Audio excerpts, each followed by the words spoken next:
20,000 పైచిలుకు ఓట్ల మెజార్టీతో గెలిచినటువంటి వైసీపీ సీట్లు ఇప్పుడు తెలుగుదేశాన్ని భయపెడుతున్నాయని నేను ఒక వీడియో పోస్ట్ చేశాను. ఏంటవి అని కొంతమంది మిత్రులు అడుగుతున్నారు. ఇవి సాలూరు 20,029 ఓట్లు, అవనిగడ్డ 20,725, ఇట్లా లెక్కేసుకుంటే నెల్లూరు రూరల్, సత్తెనపల్లి, నిడదవోలు, మాచర్ల, గుంటూరు ఈస్ట్, గన్నవరం, ఒంగోలు, ఆత్మకూరు, జగ్గంపేట, నర్సీపట్నం, మంత్రాలయం, తుని, పార్వతీపురం, కొవ్వూరు, అరకు. ఇది గన్నవరం వచ్చేటప్పటికి రాంగ్ 22,207 తెలుగుదేశం పార్టీకి అప్పుడు మెజార్టీ వచ్చింది అనుకుంటా అక్కడ.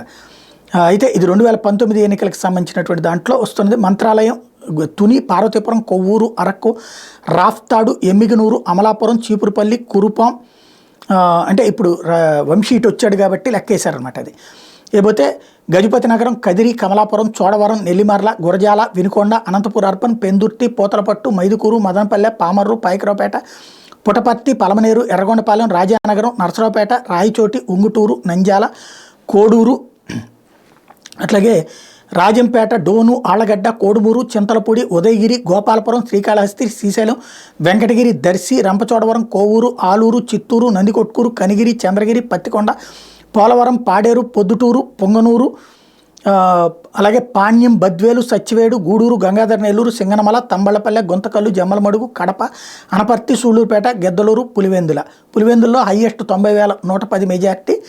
అదే సందర్భంలో ఈ 20,000 పైన వాటిట్లో అదే హైయెస్ట్ అనమాట.